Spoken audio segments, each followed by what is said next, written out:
Five, four, three, two, one, zero.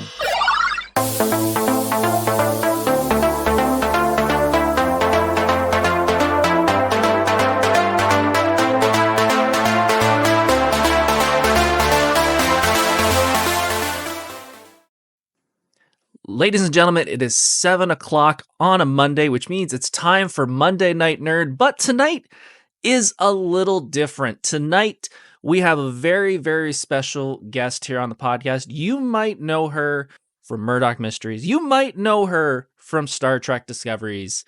But I know her as simply a friend. Sara Mitich is here. Sara, how are you doing? Oh, I'm doing so good. Thank you so much for having me on your show. No problem at all. Sara and I have a long, long history, which we will get into, and a lot about her career. And it's great to have you here. I saw you at a con recently, and I said I need to talk to you. I need to reminisce and talk about your career because I haven't seen you since pretty much high school. So we can get into that. How are you doing, first of all? I'm great. I'm so great. I can't complain. I mean, I live in the South now, so like it's warm. There's no winter, so it's like all is well. Lucky it just started hailing, so perfect. Yeah. So honestly, I'm like, I count my blessings. But no, everything's great. I'm so happy to be here with you. I'm so happy you came to that con and we reconnected because it's been, I mean, like, I don't even know how many years at this point, but since high school, which is wild. Yep, it is crazy, and we will get into that very shortly. Folks, if you're new here and you're just coming to see Sara, I completely understand, but let me introduce myself. My name is Corp Cosplay. I'm a cosplayer in the Southern Ontario area. I go to conventions for the past 15 years. I cosplay, I volunteer, and this is my show, Monday Night Nerd. We talk about nerdy stuff, cosplay, comics, movies, music, wrestling, and a whole lot more.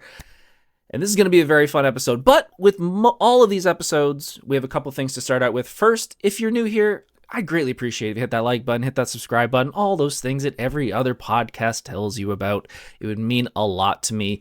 And second of all, we have a sponsor on the show. It's the same sponsor we have every single week. And that sponsor is my wife. My wife is my sponsor because without her, I would not be doing this. I would not have all of the whatever you want to call it to be doing a podcast like this. She has changed me to a much better person, and I greatly appreciate it. So she will always be my sponsor. Hun, I love you. You will always be my sponsor. Oof. Now, hey, so sweet. I love that so much.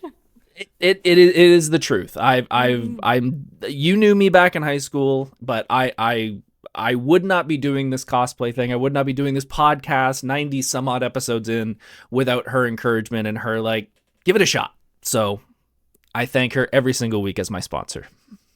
Love that. Now, we usually have news, but we're going to push that aside. Let's talk Sara. Sara Mitich, we have known each other since high school. We went to high school together. We were friends in high school. It has been a long time since we sat down, had a conversation, and a lot has changed in both of our lives. Indeed, for sure. I don't even know. Where do you want to start? Talk to me. Like, where do you want to go from? Well, let's kind of go through your life as a whole, because there's some very interesting things about you that I don't think, people, like I said at the beginning, if they know you from Murdoch Mysteries, if they know you from Star Trek Discoveries, let's go even further back, even before I met you. You had a very different childhood than the average person. The average person that I would think of is outside playing street hockey with their friends or sitting and playing the new Mortal Kombat game. You were at the National Ballet School of Canada. Yeah. Very different childhood. Yeah, indeed. It was, it's so interesting. I reflect a lot. I'm just like a very reflective person, and whenever somebody asks me about NBS, as we call it, National Ballet School, it seems like 10 lifetimes ago, like it was like this massive chunk of my life. But yes, I grew up at the ballet school. It was a boarding school, so I moved there when I was 9, and it was wild. It was so great. I wanted to be a prima ballerina, which is why I went. From the age of 4, my mom asked me, she's like, what do you want to do? And I was like, I want to be a prima ballerina. And so I went full force into that. And I got into the school. So what I was doing back in Hamilton, where I was living, I was at the local conservatory, but I ended up taking 2 dance grades at once to try to, get to the level where I could compete to get in. Because you audition, and I think it's like 10,000 people. You audition, then they cut it down to 2,000 people in like a summer school. And from there, they chose, I think, less than 20 of us. And so it was so wild to look back to be like, wow, I moved away when I was 9. Also now as an adult, I have these conversations with my mom to be like, how did you let me go? And she's like, it was so hard for her and for both my parents, right? And so, yeah, so like literally the ballet school, every hour of your day is scheduled. They wake you up with a PA system. They go to bed. You go to bed by them turning off your light switch. Like if they see your light on, you have detention the next day. If your uniform isn't good enough, if your bun isn't like slick enough, like a lot of discipline, right? And but that's what it takes, right? It's that thing, right? If you want to achieve greatness, these things come with sacrifice and a cost. And so, yes, very different childhood. And I stayed there until, I can't even remember right now, but I think I went to Delta for grade 11, 10, 11. Think so, around then. Something around then. So yeah, ballet. Then what happened was I grew like 6 inches, almost 6 inches in 8 months. I dislocated both my knees multiple times. 2 vertebrae in my back. Yeah. Shifted 1 millimeter, but that made me muscularly paralyzed. I spent almost a year in rehab. So needless to say, that career slowly dwindled away by my choice. I will say it was my choice. I was like, I think my body is like, I think it's telling me I need to take a break. And then I went to Delta. And then you went to high school. So that transition, I mean, look, the ballet school, it's grades 5 to 12. There's 140 people through the entire thing. It's in the middle of the gay area of Toronto, like so safe. I haven't been in that area recently. This was 15, 20 years ago now. So I don't know what it's like, but it was very safe. It was very, we all kind of lived in our bubble. Transition to Delta, which is like 2,500 people from grade 9 to 12. And like, I remember my first day at Delta. My one sister went there, but I didn't have any friends. And I had like just gone through this growth spurt. I had braces. Like I had headgear, which thankfully I didn't have to wear at Delta, but I had to wear at the ballet school all the time. And I remember walking in one door, and I didn't realize like there's certain doors, that you should like enter through. Yep. And I walked in the one door, and there was just all these guys. And they all just started like hitting their lockers, and they were like, fresh meat. And I was like, oh my God, what just happened? Like it was literally like a 90s movie. It was so good. I will never forget that moment. Yeah, that was high school. Yeah, that was our high school. That was our high school, Yeah. For those wondering, we grew up, and I still live not far from Delta, and that was our high school that we went to. And to say it has a reputation in Hamilton is an understatement. Indeed. Wait, is it still around? Side note, because I heard that they closed it. They closed it. The building is still there. Everything is gated off. They've shot a couple things there, movie-wise and TV-wise, but no, they had, I want to say it's been closed since about 2020, 2019. Okay, copy. Just curious. Yeah. But then we met, and so I was thinking about this, and maybe you can bridge this gap for me, because my memory of Delta is spotty. I just like, again, so long ago. How did we meet? I believe it was through drama class. Right? Okay. So it had to be either 11 or 12. Yes. I want to say it was whatever class was in the auditorium. I think it was that class. And I can't think if that was 11 or 12.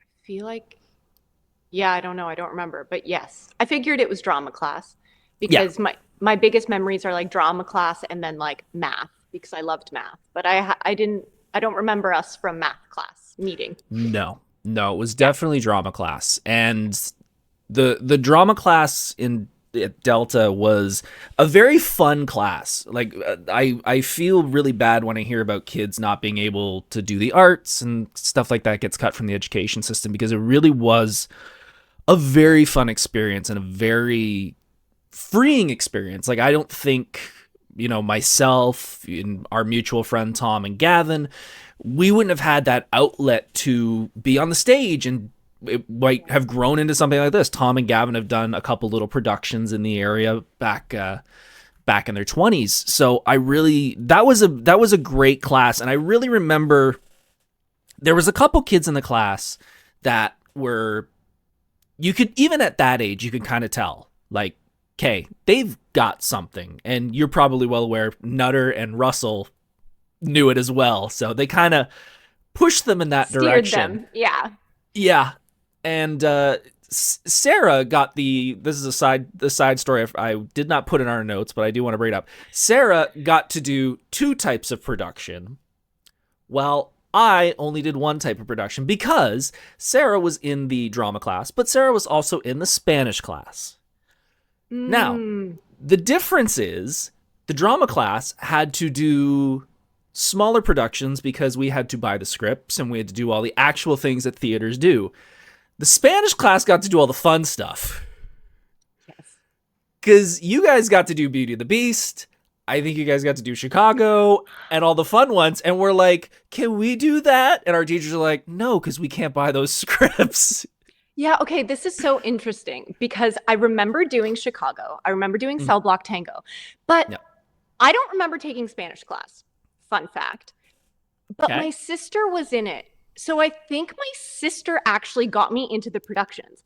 I don't know. So I don't know if this was like a secret. I don't know if this is how she did it. But like I can't remember Spanish class. All I remember is Cell Block Tango and that choreography and like loving that production. Like I still, whenever I watch Chicago, I'm just like dancing and singing away and like going through it all. But yeah, anyway, fun fact, fun side note, I don't remember it, which is so interesting. I have a whole theory about that and like linked to the ego, but that's fine. That's a different story. So as I was saying, with the certain students, you could definitely tell some that sort of got pushed that way. And I don't want to pat you on the back or anything, but it is true. You stood out. You stood out as an actress. And I clearly remember going, when she grabs that graduation certificate at the end and throws her hat in the air, there's going to be a cloud of smoke out that door, and she is going to be on her way to wherever she needs to. And I'm pretty sure it wasn't long after that you started. Have you always been that driven? And like, when did that goal go like, yep, I'm enjoying this, I'm doing that as soon as I get the opportunity? Yeah, I have. I've always been like that, for better or for worse. It's like when I make up my mind to something, I'm in it. I'm in it 110% until something physically stops me. So after the ballet school, when I first went to Delta, I thought I was going to be a physiotherapist because I just spent a year with a physiotherapist in rehab, and I was going to go for kinesiology at UW, University of Waterloo, all of this. And then it was grade 12, something around there. I think I even applied to some universities for kinesiology, but it was grade 12 that something clicked in me. And I was like, oh, I like this. I like theater. Like, I like this. It feels similar to ballet, but like, it just feels like home and something.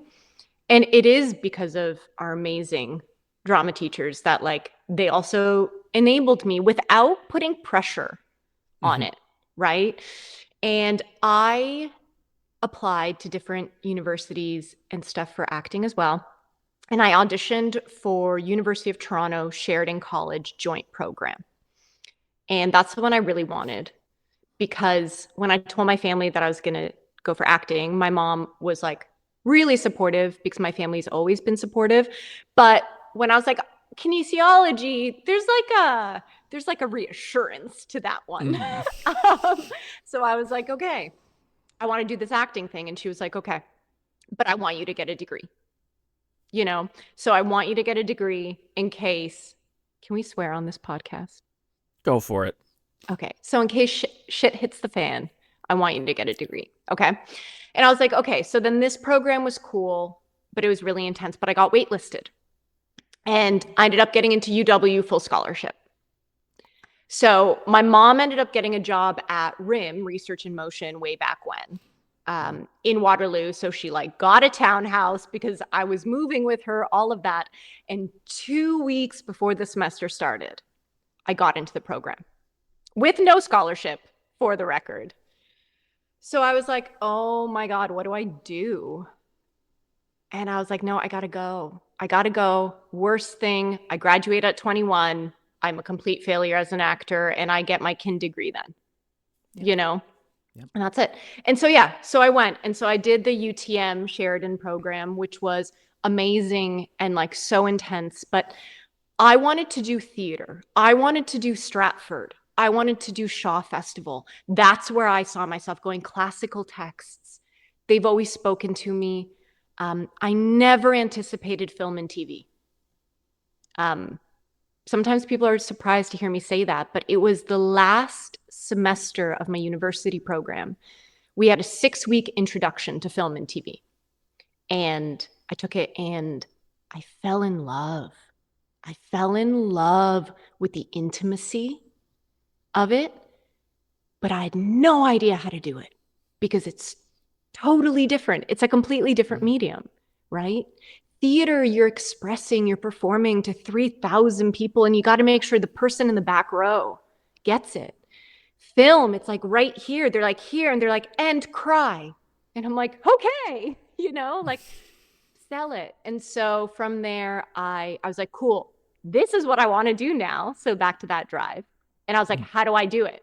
So I looked up like one of the top private film and TV acting schools, got into it, got an agent by the time I graduated because I was like, okay, they say you need an agent. I was like, get me an agent. I was like, do whatever I have to do. But I've always been like that. I've always been like that. I'm like, I do truly believe, and this isn't just for me, I think this is for anyone in the world, of if you set your mind to something and you truly give it everything, like truly give it everything, you might pivot, things might change, life might detour you, but you're always going to make it. You just are. It's inevitable.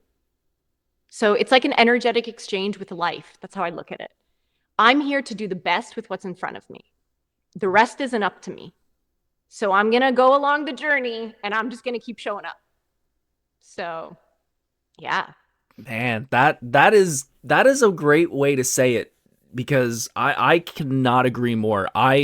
Funny enough, probably 21, I decided I was gonna. If you might remember, and people who probably don't know me, I was the art kid. Like I was the drawer in high school, and I was like, Disney. It's obvious I'm going to Disney, and I applied to Sheridan, and they hated it. They hated all my stuff. Really? Yep. I walked in there and they gave me a 0 out of 4 on my portfolio.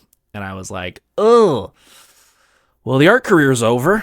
So I went into marketing, which is great. And I'm doing that as a day job now. But the art still stayed with me. I just had to make that turn of like, yes, this is a great idea, but this isn't the way you're supposed to go. This was to get you to this point. Now you have to go this way. Yeah. So. And it is, right? Like, I mean, any job, it's not just the arts, it's not just acting, it's not just dance.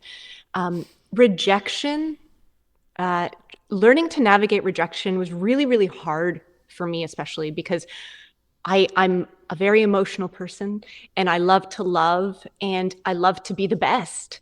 And I try so hard, and even getting waitlisted and then knowing I was the last person to get in my program, I held on to that for like the first 3 years. And I was like, I'm never going to be good enough. This person's so much better than me. And I was the last one to get in. And like, I'm not going to keep up with everybody and da da da da da da da. But it's like, by the end of it, not egotistically, I'm one of the few people who managed to get an agent. I'm one of the few people who like turn this into like a career and a job that I'm still doing and I love to do and all of that. But it is rejection. it's such a humbling thing. And like, again, when I look at past life experiences and even the rejection I get on a day-to-day now, like it's inevitable, right? Mhm. So it's how we handle it, and how do we pivot from it without letting it destroy us, but also being like, okay, maybe it's life telling us something too. So Yeah. No, I like I said, I couldn't agree more. That there's been definitely times in my life where stuff has happened and I've went, okay, this hurts right now. We'll get through it, and maybe this is something that needs to be course corrected. And yeah, if I was going down that same path and I didn't have that happen, who knows where I'd be. So yeah, totally. sometimes it's needed. Yeah. So we've gone from the U of T Sheridan program. Mm-hmm. You start your career, you get your agent, you start film, you start television, and then we get the big break. Yeah. Murdoch. Murdoch Mysteries. Murdoch Mysteries. Yes. The show that pretty much anybody in this area, I can say the name and they go, I know that show. Yeah. Which sure. is amazing. So for those who have watched the show, who haven't watched the show, Sarah played Lillian Moss on the show. I did. What's that phone call like? To finally go, I did it. Okay. So I can tell you, it wasn't a phone call, it was an email. Okay. And I remember exactly what I was doing at that moment. I was going through like a bit of a rough personal time. It was the first time I read the book The Power of Now by Eckhart Tolle. Mm-hmm. And I was reading it in my sister's backyard in Guelph. I had just been through the audition process for this role. Was pretty intense. And they didn't tell us much about the role. For example, I didn't know the character was a lesbian at all. Yeah. Throughout, like, until my very last callback, when I'm doing the scenes, getting redirects, and then they were like, okay, do it now like you love her. And I was like, sorry? They're like, yeah. So we haven't released this, but the character's going to be the first character, and like, here you go. And I was like, wow. That also just goes to show, for all those budding actors out there are no wrong choices. Every choice I was making technically was wrong because I didn't have this one crucial nugget. Yeah. You know? But so I was like, okay, I went through all these callbacks. And by then, if I'm being honest, there were so many things that I'd be like, audition, callback, second callback, didn't book it. Audition, this. So I was like, whatever. I was like, let it go, move on. I'm reading Power of Now. I'm like in presence, like forgetting about my email, forgetting about my phone. And I go inside and I look and I have the email from my agent being like, offer. Nice. And I was like, and I don't think I understood, if I'm being honest. When I booked Star Trek, which we'll get to, I felt an immense weight. When I booked this, I didn't. I was just like, oh my God, so cool. This is like, I get to act. And like, I had done, day player roles. I had done indie movies, but this was like my first consistent recurring guest star for 2 seasons, a season and a half. And so, yeah, I didn't feel any weight. I was more just like, okay, cool. Now I get to like actually tell people I'm an actor because like I'm working on something, Yeah. Yeah, but it was an incredible experience. I'm so grateful for it. I felt very safe for that being my first gig because it is such a machine. It's such a well-oiled machine because it's like the longest running Canadian TV show. That in Heartland, I think. Yeah. Yes. They're like 1 for 1. But yeah. Yeah, it's so funny watching that show now because you don't know, but my wife and I got married at the Scottish Rite just in Hamilton. And it was so fun walking through there. And for those who don't know, the show Murdoch Mysteries, a lot of it is shot there, but it's shot in such a fun way where if you put a camera in the middle of a hallway and they shoot it to the right, it's one location on the show. But if you turn it to the left, it's a completely different area of on the show. So it's really fun walking through there on our wedding day going like, we're walking through the middle of this police station. And now we're going into another building. So like I said, that is a show that Canadians just love, and I've loved the show before you were even on it. And let's talk. You brought up, and I was going to bring it up because I think it's very important, especially in today's day and age, the LGBTQ side of your character. Now, this character is not currently running. This happened many years ago. The culture today on the LGBTQ community has definitely improved, 100%. How did it hit? You kind of mentioned it kind of hit you when you were told. Did you feel a little bit of extra weight knowing like, oh, this is not just a character or possibly a character from history. This is a character that represents a lot of people. Yeah, so truthfully, I didn't. Because also I was like, I grew up in the gay area of Toronto. Like, this is like my, you know what I mean? I'm just, it's something that's in my vocabulary. It's in my life. It's something, it wasn't until, so that show, I have never gotten so much fan mail and so much hate mail in one go. Really? Yeah. And it would all get mailed to my agent, but it's not like they open them, right? They're just like, here you go. And so, yeah, there were people who were like, you've destroyed the show. And like, because of you, da da da da da. It wasn't until that started coming in that suddenly I was like, whoa, I didn't.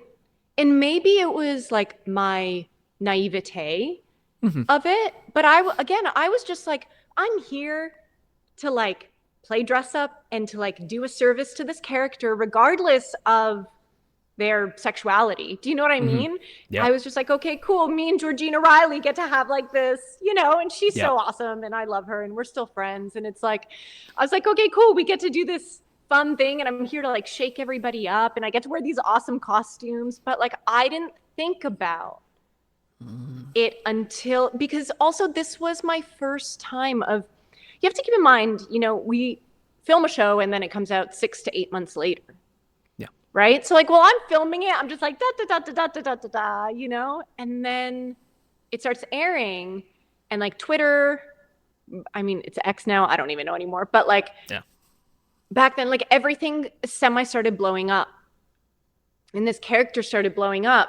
And I was like, oh, and I think that's one of the hardest things about being an actor. And the biggest thing I learned from this show as an actor is like, the choices you make while you're filming. Do you know what I mean? Like think of the not repercussions, but just how it's going to pan out a year from now.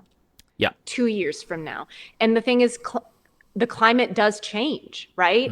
Social climate changes, political climate changes. And like, I think that's the scary part about being an actor. Sometimes we're like, people are going to like link us to our roles or something. You know what I mean? So But yeah, I didn't while I was filming it, but I definitely did going into the next season.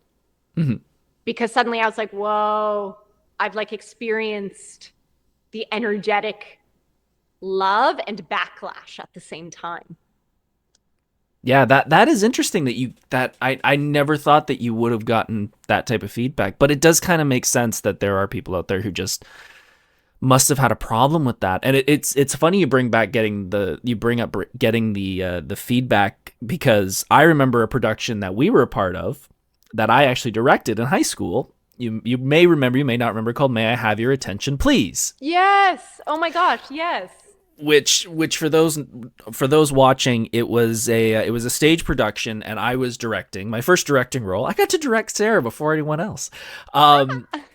So the production was, you're on the stage, back of the TV is facing us, and semicircle of the family. And the boy has dropped off a VHS tape and the family is watching it. And we had Tom, the main actor, walk in and out, talking to each member of the family about how he felt disrespected. And in the end, Tom kills himself on stage. And then we had each member of the cast come out and talk about teen suicide and the metrics of it and how to talk to your child about that. And the last person was Tom, and we had him dripping blood out of his mouth saying, you should really talk. We supposedly got so much flack from parents. Yeah, I'm remembering this. But it seems like, but to be fair, we got flack, but then we also had a few parents call the school and were like, Yeah, I was able to sit down with my son and daughter and talk about this after the show. So I was like, if that happened to one, it was worth it.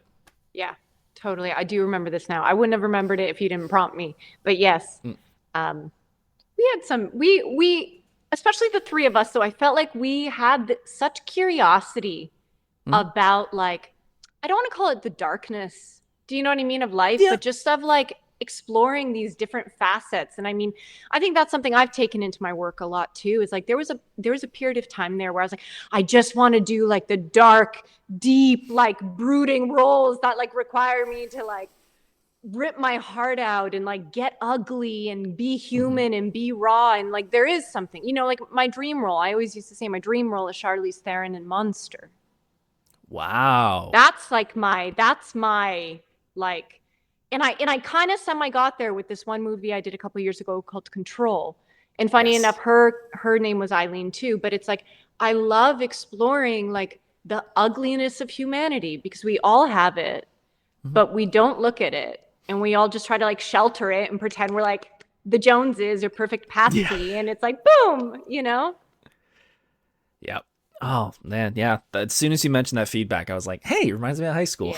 Yeah. So after a certain number of episodes, unfortunate fate becomes of Lillian Moss. She is unfortunately killed on the show. As an actress, is it sort of like, are you going like, it's a job, it happens, or did it hit you that like, oh, she's gone, I'm done? Yeah. That one definitely number two.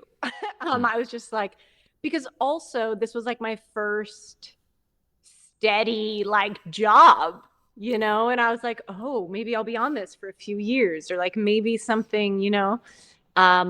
So it definitely hit me. The insecure actor part of me took it slightly personally for a moment to be like, is it something I'm doing? Is it like, are they, you know what I mean? Again, I've pulled myself out of that now because I'm older and more wise and more mature. But yeah, it definitely hit me hard. But it hit me more out of fear and insecurity than like, woe is me, the character is gone.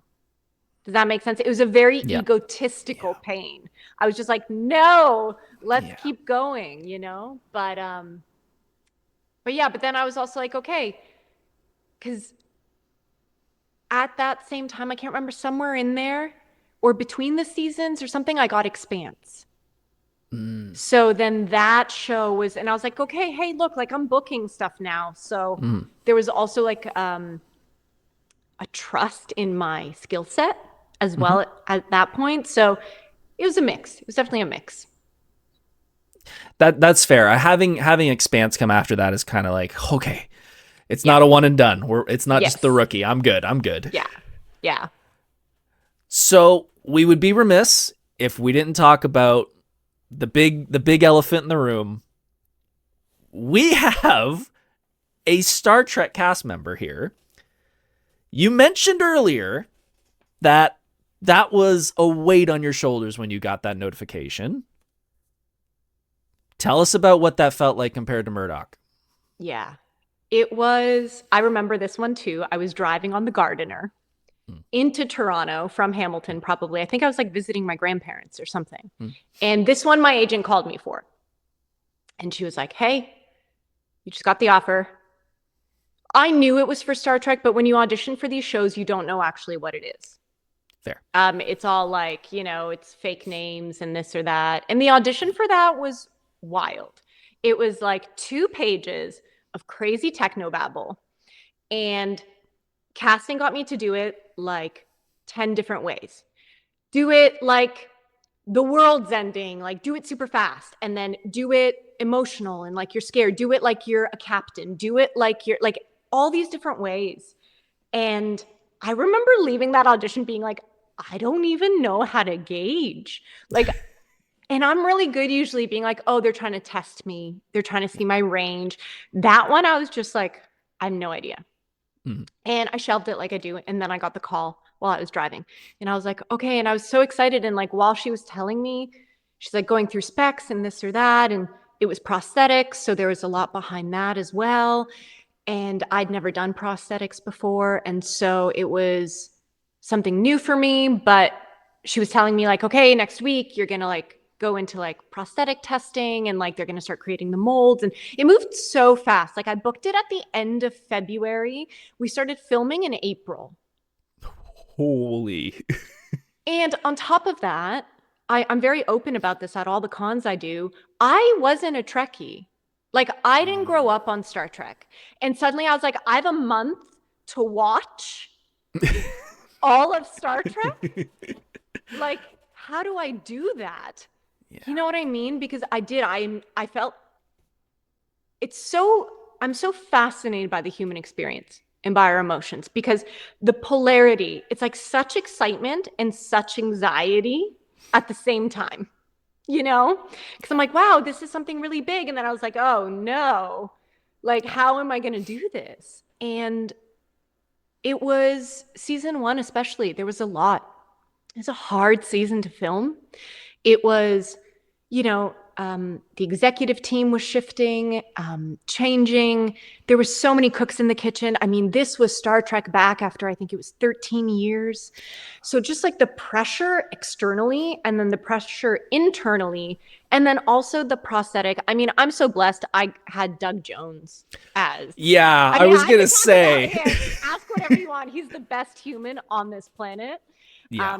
But he really took me under my wing. And look, it goes back to what I said of you never know why you do something in life, because all my theater training had to come back to act with the prosthetic. All my mask training. Yeah. Yeah, that was one thing I was going to ask you, because obviously we should have said earlier, your first role was not Lieutenant Nilsson. It was Arium for the first season. And that is a ton of prosthetics. I think you said on an interview before that 5 hours to get into it at the beginning, and it got down to about 2.5, which is incredible teamwork if you can do that. But having Doug Jones next to you, I've met him at a couple cons in the area, and he is nothing but a delight. So I can just see him looking at you as probably, I think, your first role with severe prosthetics like that, and kind of going like, we got this. I got you.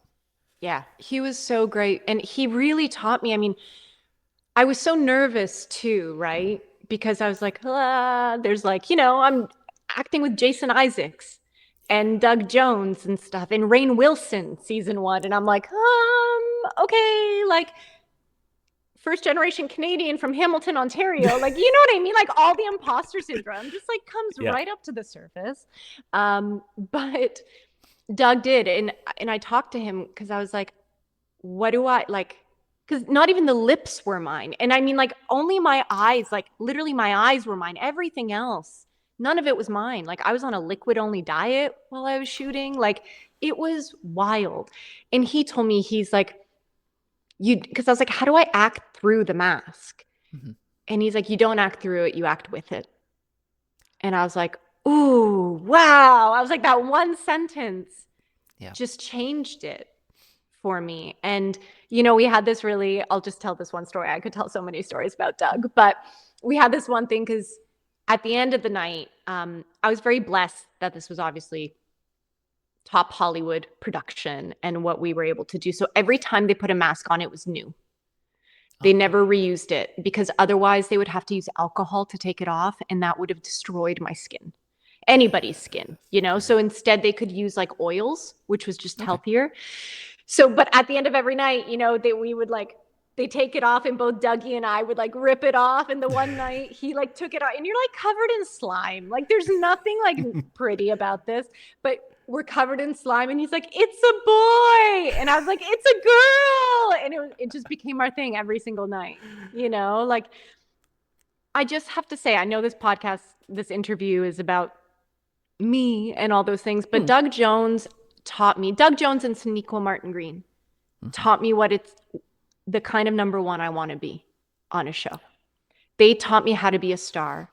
They taught me how to control a room with generosity and positivity and love, and not be belittled for it. You know what I mean? Like they're just incredible human beings, and I'm so grateful to have been able to be in their presence and learn everything I did from them, like on every facet. Yeah. I remember seeing Doug at one of the conventions, and I for those who are new to the show, I volunteer with the celebrities at conventions, and he was at the line next to me, and he was just miles long, just tons of people waiting for him. But I could just see like every single person for hours was like the first person to him. Yeah. You could tell I could just imagine how tired he was, and just keeping that smile on. Not that he wasn't doing it, but like, you get tired. It's a job. Like, I completely understand. You get tired after a while. But he was just bright-eyed and bushy-tailed from 8 a.m. to the end. And I'm like, man, I bet he's like that on set. And now you can confirm he is that and probably more.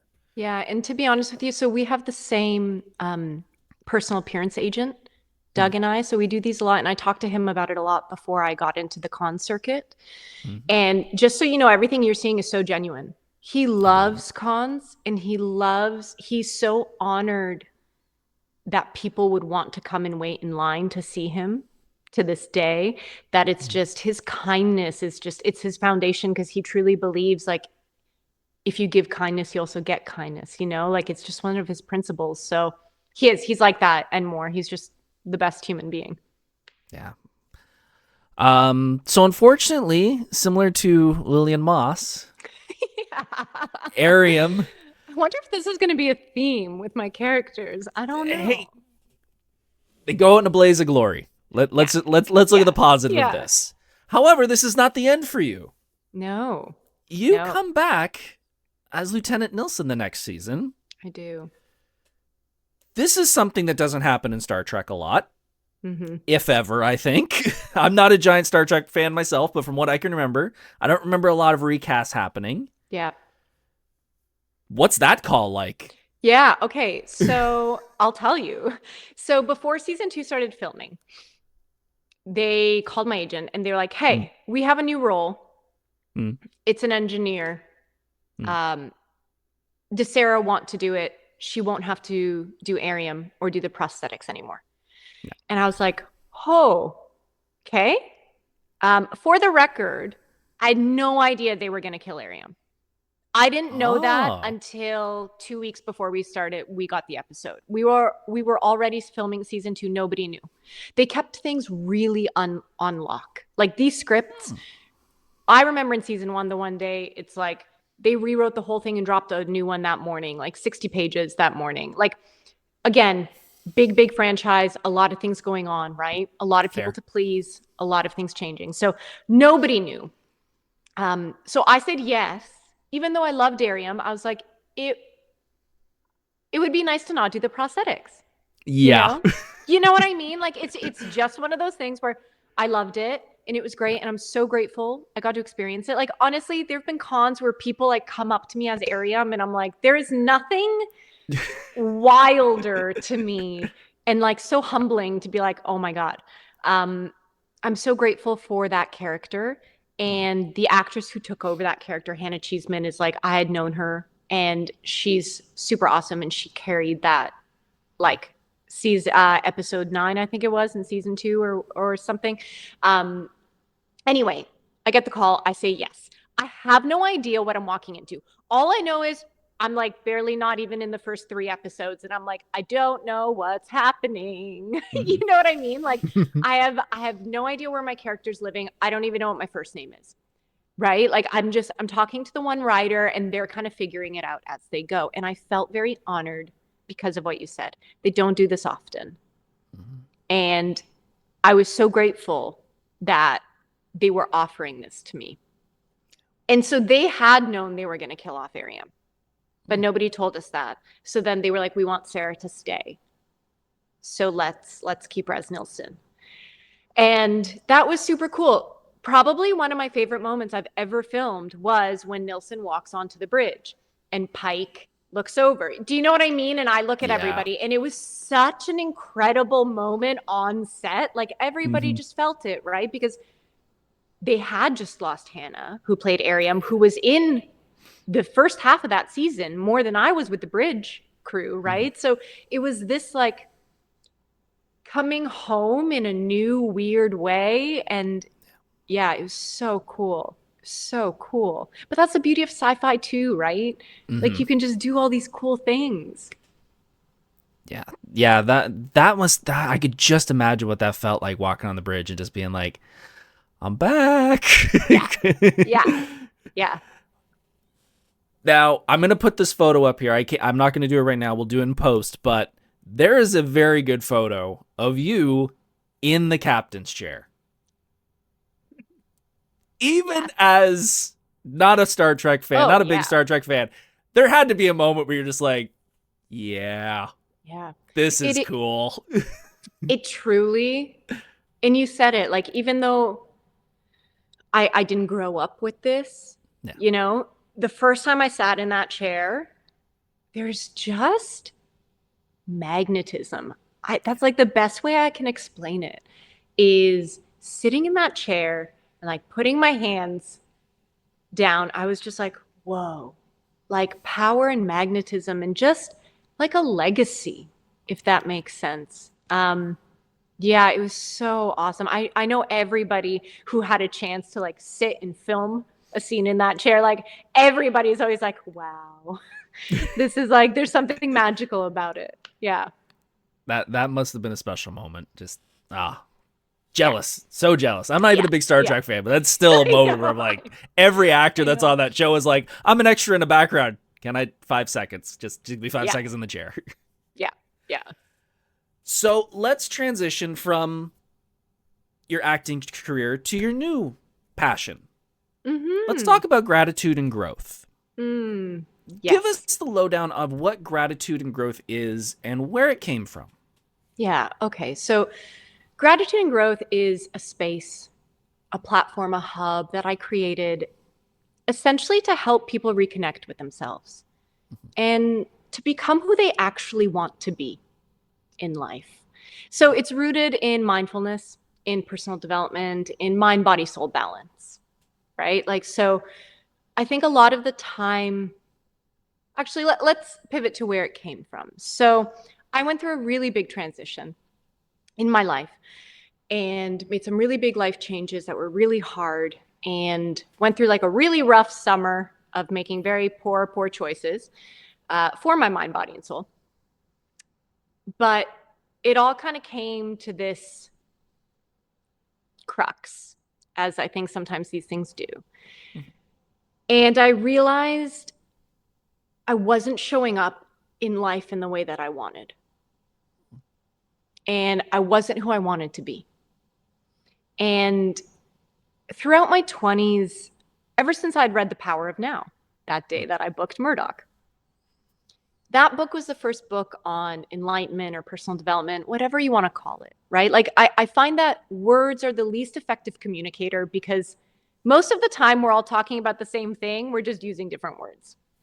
But throughout my 20s, I had glimpses of like, oof, this is who I want to be, in the sense of like, this is how I want to show up in my relationship to life, in my relationship to people, to my job, to myself.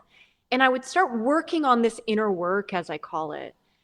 And then I would do it for like 2 weeks and then be like, okay, cool, pivot back into what feels comfortable.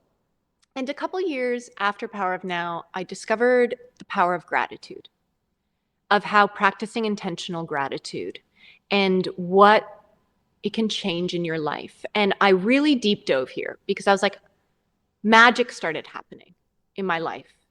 And I realized the more gratitude I literally practiced, like completely rewired my confirmation bias and like the neural pathways in my brain to stop looking at everything so negatively and fearfully and look at it more from a positive, loving, grateful lens. And then your entire life changes. But even with the gratitude, I wasn't always consistent until this one summer, which I call my summer of sadness. And so I hit this crux and I sat down with myself and I made a very objective list of who I was, how I was showing up. So I was a huge people pleaser. I had no opinions of my own. I based all my opinions on what everybody around me was saying, what the news was saying, what social media was saying. I realized I'd wrapped up my value in everything outside of myself, in what my romantic partner thought of me, in what my family thought of me, in what I thought that my industry wanted me to be, just like all these things that I think a lot of people do struggle with, especially right now. So I made a list, not egotistically, but also not from a place of judgment. Just like, yo, this is me. Honestly, this is me taking inventory. And then I made another list of who I wanted to be. And not just like career goals and things like that, but like, who do I want to be in a relationship? Like, what kind of partner do I want to be? What kind of sister do I want to be? What kind of daughter do I want to be? And this began my own transformation that lasted like a good 2 years. And I mean, like, I deep dove into all the spiritual texts from west to east. I traveled the world. I went to Bali for a month. I lived in silence for 11 days. I was just like, who am I? Who am I? And how do I become the person I want to be? And so a few years after that, Gratitude and Growth was born in a podcast form.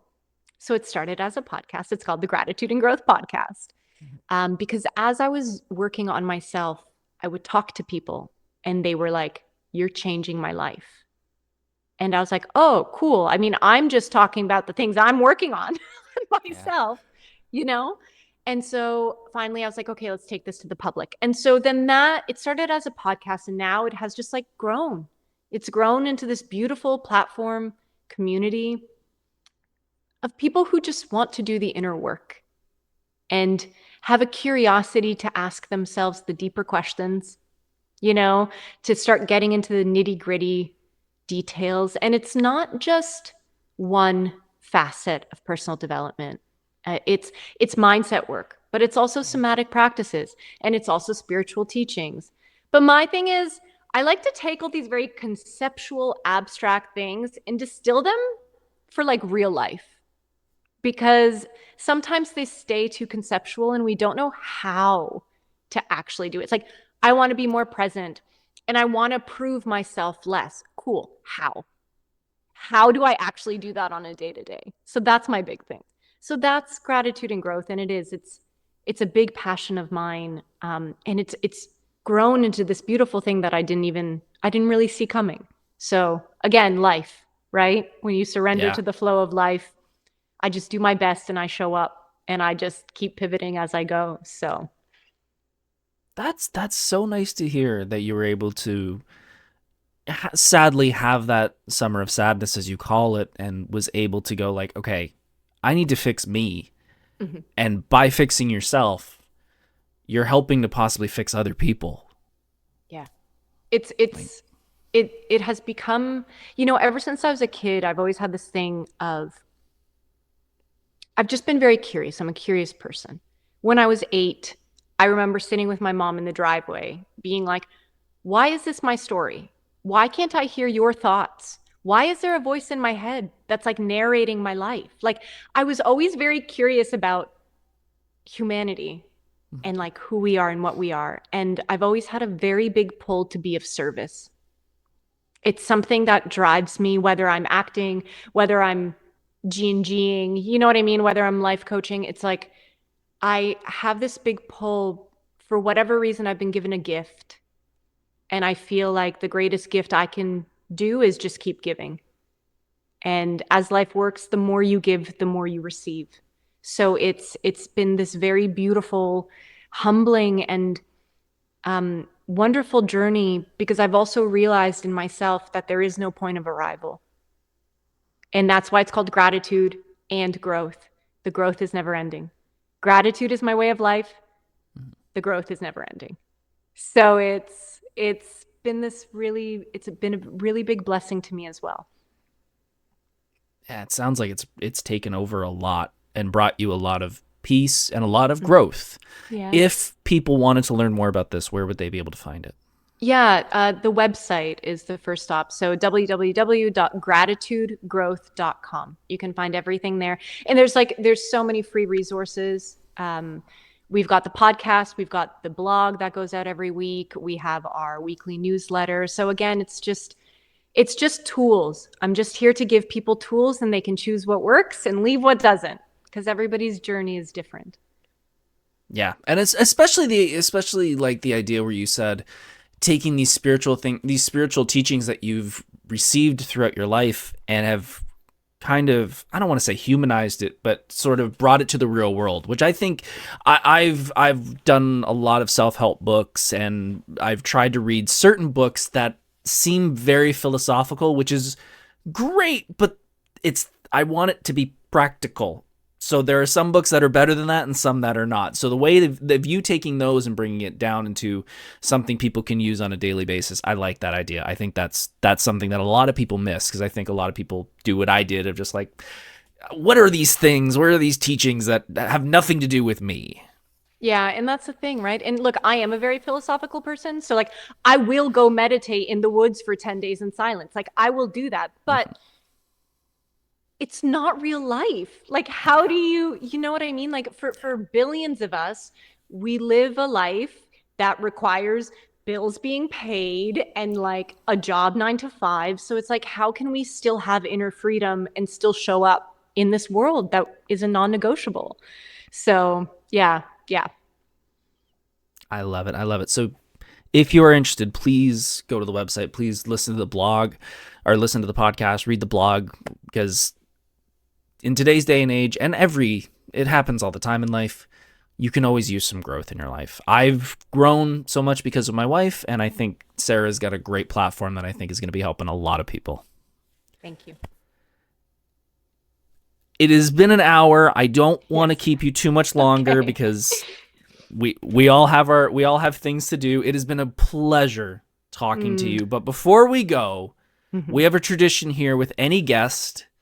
I'm not an actor. I mean, if you want to count cosplaying and what I do, stuff like that as acting, sure, but I'm not an actor, but I'm a big fan of acting, and I'm a big fan of an old show called the Inside the Actor Studio with James Lipton. Yes. And I've countless times just played through the Q&A at the end. So with all my guests, I always have to run through the questions that he asked the actors back then. And this is perfect because you would probably be on that show now because you have a lot to talk about and such humble beginnings. So let's start off the questions. Sara Mitich, what is your favorite word? Kerfuffle. Good choice. It really Good choice. It rolls off the tongue. I like it. I know. What is your least favorite word? Rural. I don't even know how to say it. Rural. Yeah. I hate it. Yeah. Yep. I'll take that one. Yeah. What turns you on creatively, spiritually, or emotionally? Consciousness, presence, curiosity. Love it. What turns you off creatively, spiritually, or emotionally? Negativity, pessimism, gossip. That last one. Yeah. That last one. What is your favorite curse word? Fuck. Yes. I love it. It's a classic. It is. You can use it so many different ways. You can interchange it with things. It's perfect. Yes. What sound or noise do you love? The wind through trees. My favorite in the world. Being outside meditating for 10 days, hearing that sound is pretty peaceful. Yeah. What sound or noise do you hate? A fly or a mosquito by my ear. Oh. Whatever that buzz noise is, Yep. that one. Yeah. What profession other than your own would you like to attempt? Accounting. I would love High to be an left field. accountant. Where'd that Yeah. come from? The math part from earlier. I True. love numbers so much. Like accounting was, at one point I was like, maybe I'll just go be an accountant. I love doing my taxes every year. I love putting out all the receipts and like doing all the calculations. Oh, yeah. Okay. That's a first. I know. I like to keep people guessing, you know? You definitely do on that one. That was a left field I was not expecting. What profession would you not like to do? I don't know the exact title, But the lab technicians that have to like put needles into people to get blood at like, yeah, not that one. Yep. And lastly, if heaven exists, what would you like to hear God say when he arrives at the pearly gates? You did good, kid. Nice. Yeah. Love it. Love it. Sara, it has been an absolute pleasure talking to you. If people would like to see more of you, find out what you're doing, where can they see you? I mean, social media right now, my handle's at Sara Mitich, but you know, also if you want to look at the other projects I've done, IMDb lists them, or just Google my name and you'll find me. And I always like to list like the next cons and stuff that I'm doing when they pop up. So those are all on the socials. Yeah, there are a ton of other projects we could have gone into, but I know. we could have taken There's not enough time. Yeah, we could have gone for hours talking about Control and everything else. I know. So, but that will just have to be another episode then. Maybe, perhaps that would be nice. Thank you so much. Thank you so much for your time and having me on here, and for everybody listening. Yeah, it's always such a pleasure, and it's so good to see you and to catch up like this. It definitely is, Sara. Thank you very much. For those watching, if you could hit that like button, hit that subscribe button, all those things that every one of these podcasts asks you, be greatly appreciated. It shows that you like this, and it shows that I should do more of these. Thank you all for watching. I greatly appreciate it. We will talk very, very soon. I love you all. Thanks. Hey, thanks for watching Monday Night Nerd. If you enjoyed this content, please hit the subscribe button, like this content, and follow on social media for even more nerdy fun. See you soon.